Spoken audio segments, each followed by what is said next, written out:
Hi welcome to India's largest digital media network Suman TV. నేను మీ Keerthi. Right now నేను Hitech City Madhapur Yashoda hospital ఎదురుగా ఉన్న టెండర్ హ్యాండ్స్ రీహాబ్ సెంటర్లో ఉన్నానండి. నాతో పాటు chiro and physio practitioner doctor Naveen Indore గారు ఉన్నారు. నమస్తే సార్. హలో అండి. సార్, ఈ మధ్య నెక్ పెయిన్ అంటే రీలింగ్ లైక్ నెక్ పెయిన్ అని వదిలేయడానికి లేదు. నెక్ పెయిన్తో పాటుగా కళ్ళు తిరగడం, వామిటింగ్ సెన్సేషన్ లాగా అనుకోవడం, ఎప్పుడు పడుకొని ఉండాలనిపించడం, దాంతోపాటు హెడ్ఏక్ రావడం ఇలా జరుగుతూ ఉంటుంది. Why is that so? దీని గురించి మనం ఫస్ట్ దీని గురించి మాట్లాడే ముందు నెక్ పెయిన్ అనేది కూడా మనకి ఎక్కడ వస్తుంది అనేది మనం తెలుసుకోవాలి.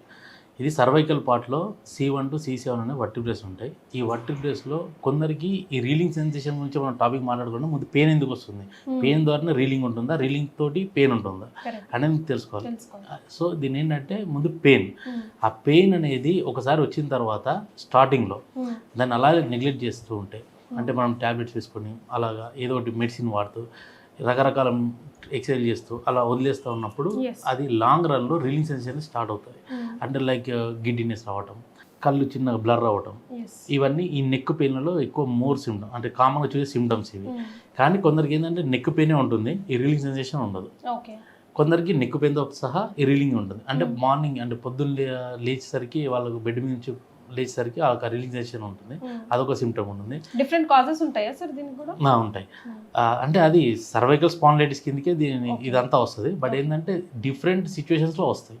ఇప్పుడు పడుకొని లేచినప్పుడు కొందరికి అలా రావడం ఒకటి, రెండు వచ్చేసి కొందరు డ్రైవింగ్ కార్ లాంగ్ డ్రైవ్ చేసినప్పుడు వాళ్ళలో వస్తుంది, కంటిన్యూస్గా డెస్క్ టాప్ ముందు కూర్చున్నప్పుడు వాళ్ళలో వస్తుంది, ఇలా రకరకాలుగా వస్తుంది.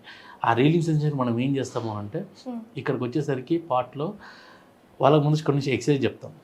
ఐబాల్ ఎక్సర్సైజ్ ఉంటాయి, స్ట్రెంథనింగ్ ఎక్సర్సైజ్ ఉంటాయి, ఇవి చెప్తాం.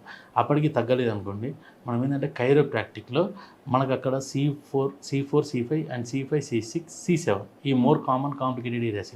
అక్కడ ఏదైనా డీజనరేషన్ చేంజెస్ ఉన్నాయనుకోండి, ఆ డీజనరేషన్ చేంజెస్ దాన్ని బేస్ చేసుకొని ట్రీట్మెంట్ ఇవ్వడం జరుగుతుంది. ఆ ట్రీట్మెంట్లో కూడా అది 1 సెషన్లో తగ్గుద్దా, 2 సెషన్లో తగ్గుద్దా అంటే depends on age, depends on pain severity.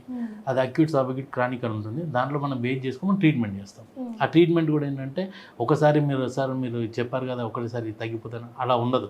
కానీ ఏంటంటే మనం ఎంత ట్రీట్మెంట్ ఇస్తున్నాం పేషెంట్ కూడా సపోర్ట్ కూడా అంతే అవసరం. సో ఇలా జరుగుతుంటుంది రీలింగ్ సెన్సేషన్ అనేది. ఆ రీలింగ్ సెన్సేషన్ కూడా ఒక్కోసారి ఒక్కోలాగా ఉంటుంది. మామూలుగా మనం కిందికి వెళ్ళి ఇంట్లో నుంచి కిందికి వెళ్ళి బయటికి వెళ్ళి ఏదైనా షాప్కి వెళ్ళి ఇంటికి వచ్చేసరికి కూడా ఒకసారి కళ్ళు తిరిగి పడిపోవచ్చు. అందరు ఏమనుకుంటుంది వడ్డీగా అవ్వచ్చు, లేదా బీపీ పెరిగిందో తగ్గిందో అనుకోవచ్చు, ఇలా అనుకోవచ్చు, దాని మీదకి వెళ్ళిపోతుంది. కానీ ఎట్ ద సేమ్ టైం దీన్ని కూడా కన్సిడర్ చేసుకోవాలి. స్పాండిలైటిస్ ఉన్న వాళ్ళలో కూడా ఈ ప్రాబ్లం ఉంటుంది అనేది నేను చెప్పే విషయం. అది ఎలా తెలుసుకోవడం, నిర్ధారించుకోవడం? అంటే వాళ్ళు వాకిన్ అయ్యి ఒకసారి మనం కన్సల్ట్ అవ్వాలి. కన్సల్ట్ అవుతే ఏంటంటే మనం చెప్పగలుగుతాం.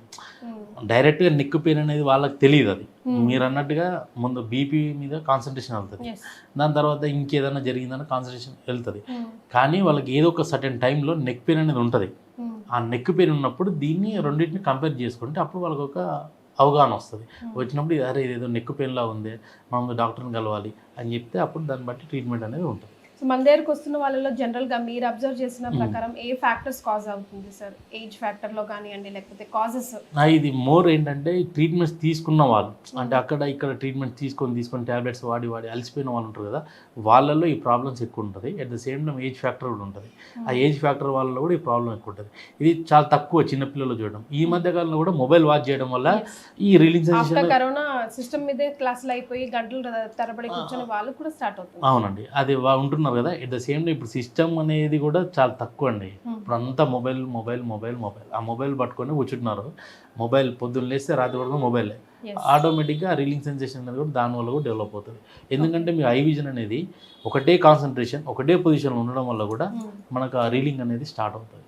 సో దీన్ని కూడా మనం బేస్ చేసుకుని ట్రీట్మెంట్ ఇవ్వచ్చు. సో దీన్ని అవాయిడ్ చేయాలంటే ముందైతే ఏం చేయాలి?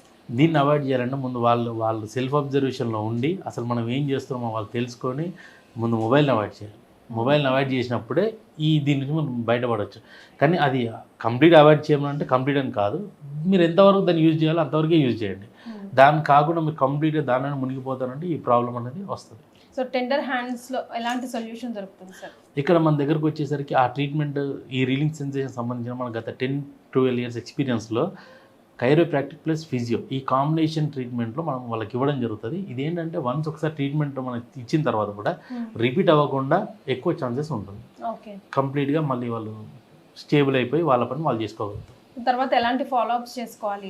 కొన్ని చిన్న అండి, అంటే ఒక 2-3 ఎక్సైజ్లు ఉంటే వాళ్ళు కొంచెం మార్నింగ్ లేచినప్పుడు స్ట్రెంథనింగ్ ఎక్సైజ్ అంటాం, అవి చేసుకోవాల్సి వస్తుంది. అవి చేసుకున్న తర్వాత ఆటోమేటిక్గా ఇంకా వాళ్ళు రెగ్యులర్ లైఫ్ స్టైల్కి వెళ్ళిపోతారు. Right sir, thank you sir. Thank you. So చూసారు కదండి, మీకు ఇంకా ఎటువంటి డౌట్స్ ఉన్నా కింద స్క్రోల్ అవుతున్న నంబర్కి కాల్ చేయండి, డాక్టర్ ఆన్సర్ చేస్తారు. Thank you so much.